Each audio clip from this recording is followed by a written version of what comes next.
On se retrouve ici au Salon de l'Agriculture Nouvelle-Aquitaine. Vous le voyez, le concours des prix Molstein commence et nous allons parler des rendez-vous de l'agrivoltaïsme, les rendez-vous de l'agrivoltaïsme, et nous allons parler de l'agrivoltaïsme, composante, nouvelle composante de l'agriculture du territoire. Pour en parler autour de la table, j'accueille Nicolas Mora. Vous êtes développeur sur la société et pour la société Vent Solaire, Bonjour. Bonjour. Bonjour Julien. Absolument. Présentez-nous un peu Vent Solaire. Qu'est-ce que vous faites ? Alors actuellement, Vent Solaire est une entreprise spécialisée et dédiée 100% au développement des énergies renouvelables, notamment et principalement le solaire, l'éolien, et nous faisons également du stockage batterie et de la production d'hydrogène. Et là, aujourd'hui, on va parler d'un projet un peu particulier. En Sud-Gironde, à côté de vous, il y a Renaud Jean. Vous êtes agriculteur en Sud-Gironde, à proximité de la Réole. C'est bien ça, dans l'Entre-deux-Mers. Exactement, oui. Qu'est-ce que vous y faites ? J'allais dire du vin, sans doute. Pour le moment, uniquement du vin. Mais effectivement, faut un peu se réinventer et avec les contraintes du territoire, qu'elles soient topographiques, géologiques ou climatiques, il faut penser avec à la fois l'avenir et peut-être sur d'autres filières que simplement la viticulture. Donc, grosso modo, rappelez-nous un peu le contexte. Je sais que le domaine de la viticulture ne se porte vraiment pas très bien actuellement. Alors effectivement, aujourd'hui la filière vin dans le monde va mal et donc à Bordeaux c'est pareil. Et aujourd'hui il y a une énorme déprise en termes de surface, avec des arrachages initiés par Bordeaux et après nationalement. Et il y en aura d'autres. Et donc, il faut penser à effectivement cet aménagement. Qu'est-ce qu'on va faire après, sachant que l'Entre-deux-Mers, là où nous sommes, c'est particulier. Beaucoup de zones où il ne faut pas mettre d'azote. Et ensuite, il n'y a pas forcément des possibilités d'irrigation. Donc, ça limite un peu les productions. Donc, qu'est-ce que vous pouvez faire ? Il y a un projet autour du solaire, je crois. Alors, l'agrivoltaïsme fait partie des composantes intéressantes. C'est assez cadré au niveau réglementaire, mais l'idée, c'est de pouvoir diversifier à la fois nos activités. Donc, l'agrivoltaïsme, ce n'est pas une diversification d'activités, mais ça fait partie des sources de diversification de revenus. Et diversifier notre activité, la Gironde a essentiellement marché sur avec une seule jambe, la viticulture. Mais en fait, aujourd'hui, on est au Salon de l'Agriculture, on est sur Aquitanima. Et donc, effectivement, il ne faut pas oublier la filière d'élevage et au niveau régional. Et étant donné les contraintes que j'ai parlé tout à l'heure sur l'eau et l'azote, la réflexion sur de la production de protéines végétales, par exemple à Luzerne, pourrait être quelque chose de pertinent pour nos filières d'élevage. Et on pourrait reconnecter à la fois les territoires et les filières entre elles. C'est-à-dire que sous des panneaux, vous allez planter des choses particulières, c'est ça ? Expliquez-moi. Aujourd'hui, il y a la partie agricole pure, donc avec effectivement une réflexion. Et là, on est dans toute la partie étude sur la faisabilité agronomique. Plutôt pour faire simple, on va dire de la luzerne principalement, puisque c'est une source de protéines vitales, ça se cultive pendant longtemps, ça ne se réimplante pas tous les ans, donc il y a un couvert qui reste en place, puisqu'on a des sols qui sont souvent en pente sur les terroirs viticoles, pas besoin d'irriguer. Et le panneau a l'avantage aussi de maintenir une forme d'humidité pour la récolte, puisque c'est un problème dans le cas de la luzerne, et de toute façon, la loi l'a prévu, puisqu'il faut que ça amène un bénéfice à la culture.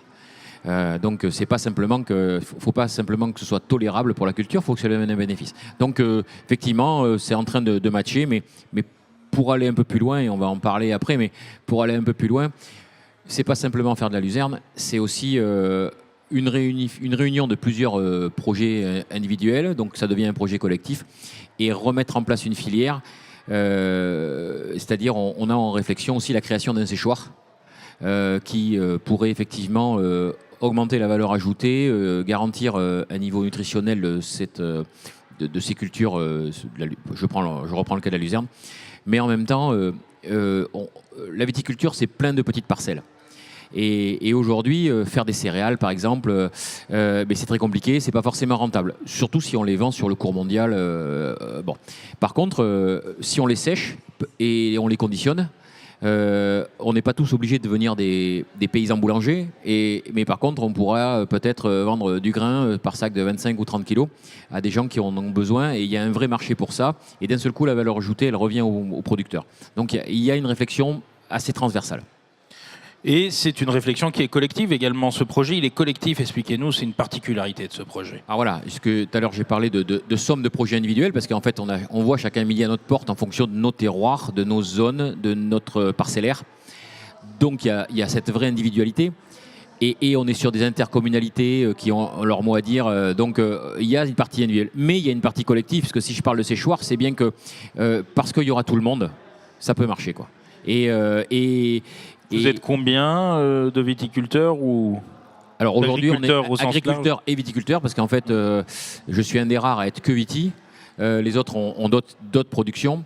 Aujourd'hui, on est, je ne veux pas dire bêtise, mais je crois qu'on est 9 sur le premier. Oui, c'est ça, une petite dizaine. Voilà, on est une petite dizaine. Répartis dans cette zone de l'entre-deux-mers, le triangle entre Langon, Sauveterre et la Réole.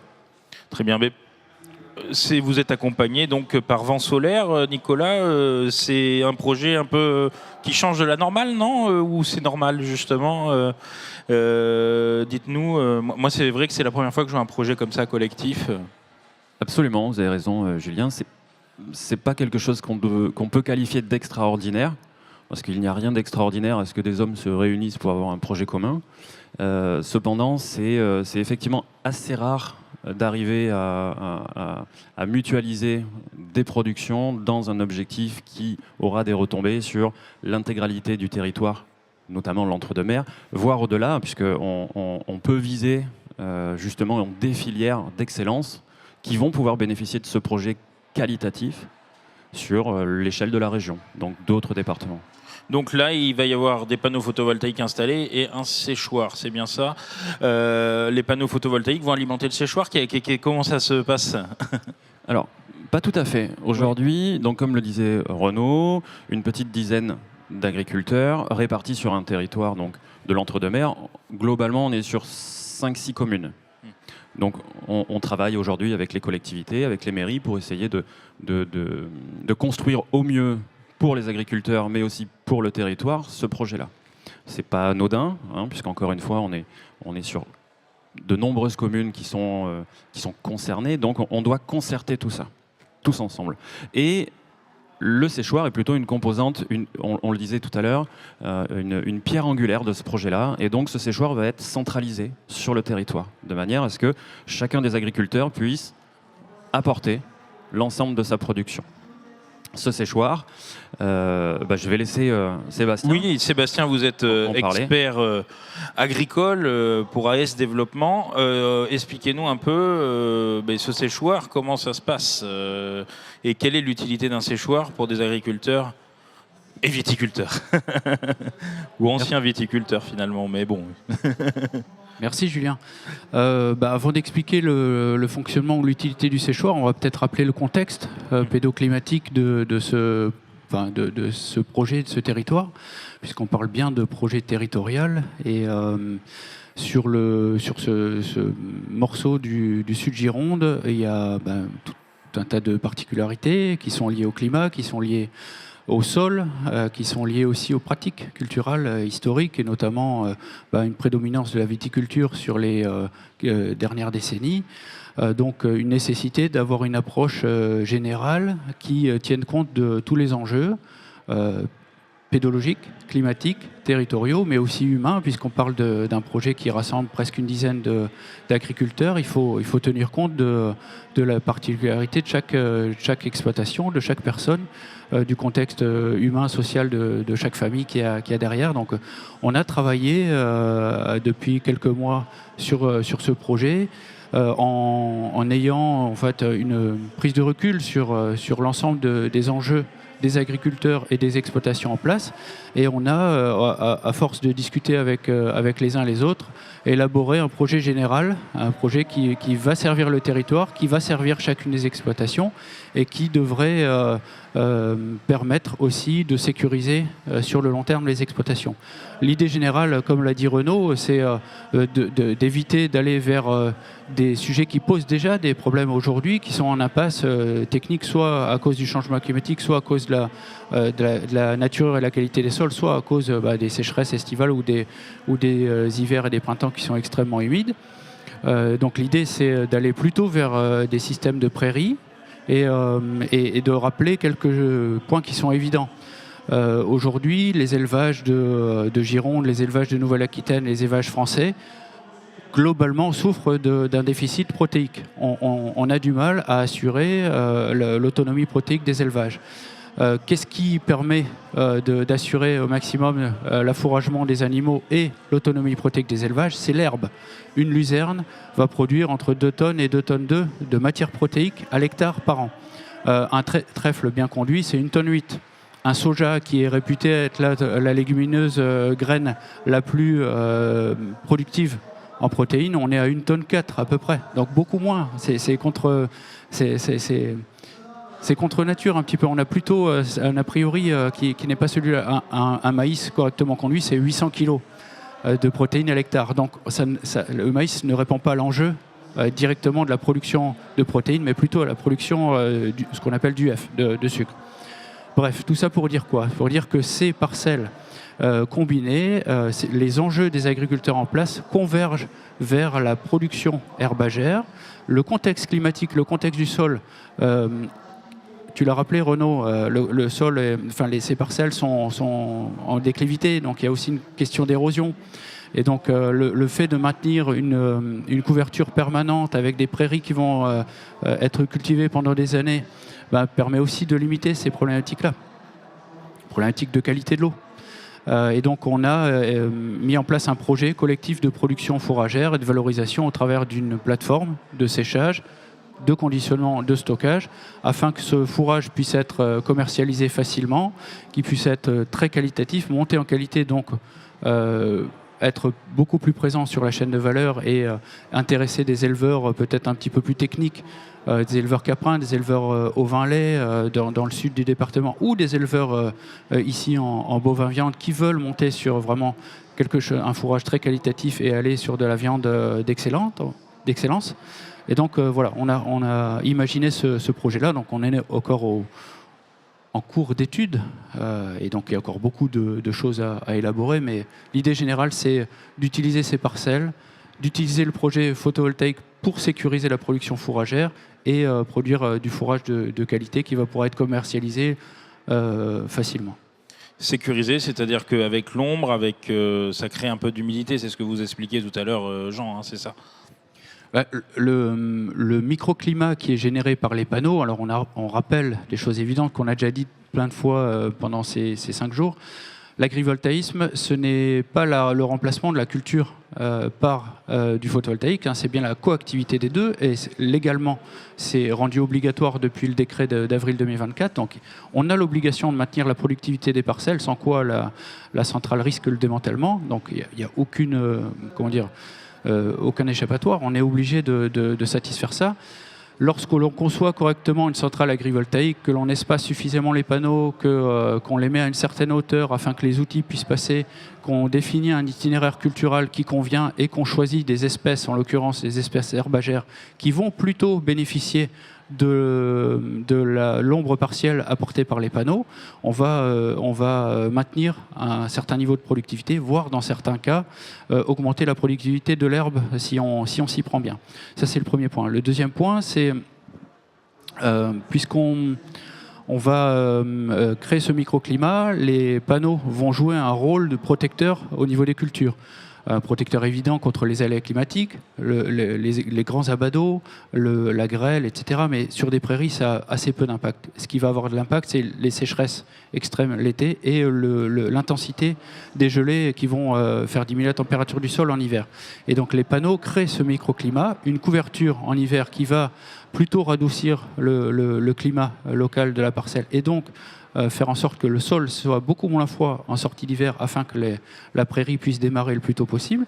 Et en même temps, l'ombre partielle qu'apportent les panneaux va diminuer le stress thermique, l'évapotranspiration et la température ambiante et la température du sol, qui va faire en sorte que la prairie va pousser beaucoup plus longtemps, qu'on va beaucoup plus favoriser les espèces fourragères d'intérêt et qu'on va améliorer la qualité nutritive organoleptique des végétaux. Très bien. Ce projet, alors, c'est pour quand? On ne sait pas encore, parce que ce sont des projets qui prennent énormément de temps. Vous en êtes où, Jean? Alors, Renaud, pardon. je réponds aux deux. Aujourd'hui, on est au milieu de ce marathon. Forcément, c'est nouveau. Forcément, quand on décide de partir à plusieurs, à la fois, moi, je suis persuadé que c'est un gage de réussite. Mais c'est aussi, au départ, il faut organiser que les gens marchent ensemble.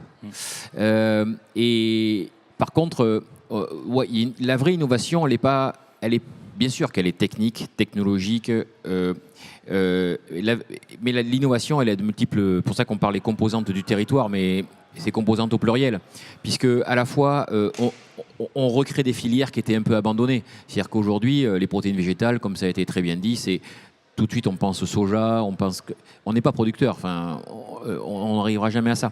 Donc du coup, ça redynamise le territoire, ça occupe les sols, ça redynamise les producteurs, parce qu'en fait, on est sur plusieurs filières, on est ensemble. Alors après, l'Entre-deux-Mers, c'est un territoire, si on est sur l'est de l'Entre-deux-Mers, c'est un territoire qui a l'habitude de travailler ensemble. Les CUMA, tout ça, il y en a beaucoup là-bas. Donc, retravailler ensemble. Après, sur la partie exploitation fourragère, on n'est pas tous équipés, moi le premier, mais il existe des CUMA qui sont très très bien équipés, qui fonctionnent, donc ça va en plus doper le système existant. Et quand on va avoir un système qui marche sur deux jambes, quand on va avoir redynamisé des filières qui seront peut-être locales, mais en tout cas régionales. C'est pas simplement la bonne affaire parce que le voisin a des vaches et moi j'en ai pas. Il faut un peu quand même penser un peu plus loin que ça. Et aujourd'hui, moi je pense que la problématique nationale, je vais faire un peu de politique, mais elle est de dire il faut renouveler la population vieillissante. Moi j'ai 56 ans. Donc effectivement, en faisant ça, je recrée une appétence à reprendre ce que je fais. Mais j'ai 56 ans, mais j'ai une de mes filles qui se pose la question, et là, ça participera à sa réponse. Donc c'est ça qui est intéressant, quoi. Il ne faut pas avoir peur d'un changement de paysager. Il est inscrit, le changement de paysager, mais il vaut mieux que ce soit quand même une activité à plusieurs de production respectueuse de l'environnement. Avec ça, on respecte nos conditions de... Il n'y a pas d'intrants, il n'y a pas de chimie. Donc, c'est extrêmement pertinent, je pense, en termes de territoire.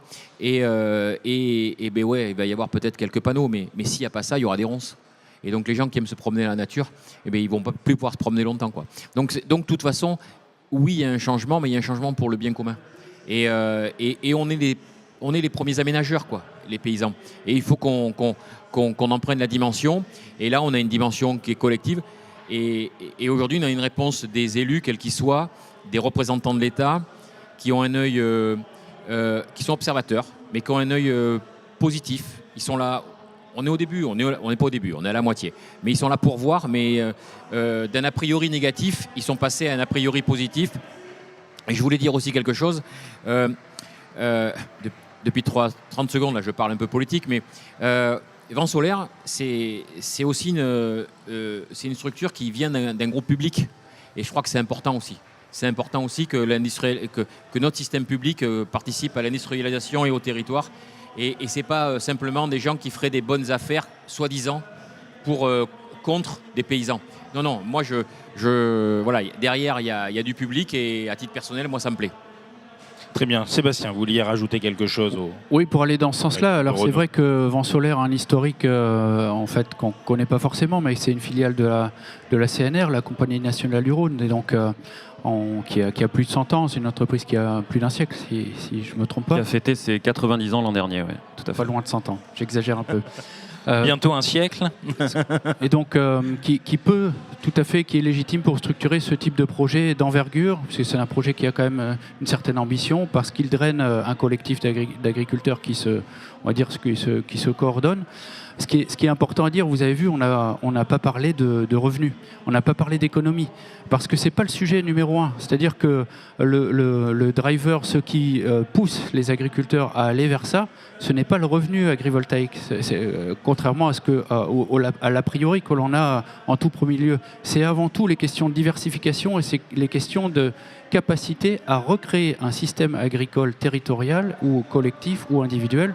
Là, en l'occurrence, c'est plutôt collectif et territorial, qui a du sens par rapport au contexte et qui permet de dégager des revenus à part entière. C'est-à-dire que le modèle du projet agricole va dégager des revenus et on le conçoit de cette manière-là. Alors bien sûr, il y a des enjeux d'investissement, il y a des enjeux de changement de pratique qui font que c'est pas évident. Et c'est là que l'opérateur agrivoltaïque joue son rôle. Avec l'ingénierie financière d'un tel projet, on va permettre aux viticulteurs qui aujourd'hui sont un petit peu dans une sorte d'impasse économique, c'est-à-dire que comment enclencher la transition sans faire d'investissement. Enfin, aujourd'hui, les banques ont du mal à prêter de l'argent à ces structures-là qui sont déjà en difficulté. Donc, le projet agrivoltaïque, c'est aussi un outil technique financier qui va permettre de financer cette transition et de l'inscrire dans un contexte qui soit en lien avec ce que le sol peut donner, ce que le climat peut donner et ce que les marchés attendent. Donc c'est ça qu'on travaille et je tiens à dire que si les agriculteurs vont vers ce projet, c'est avant tout parce qu'on leur crée des systèmes agricoles qui sont plus résilients demain et ils sont résilients parce que leur modèle économique tourne. Et le revenu agrivoltaïque, c'est un bonus par-dessus ce modèle économique agricole qui est cohérent lui-même. Très bien, merci Sébastien. Merci à vous d'être venu sur le plateau d'AgriWeb TV. Et nous, on se retrouve et vous pouvez revoir toutes les émissions des rendez-vous de l'agrivoltaïsme sur www.agriweb.tv ou sur la chaîne YouTube d'AgriWeb TV.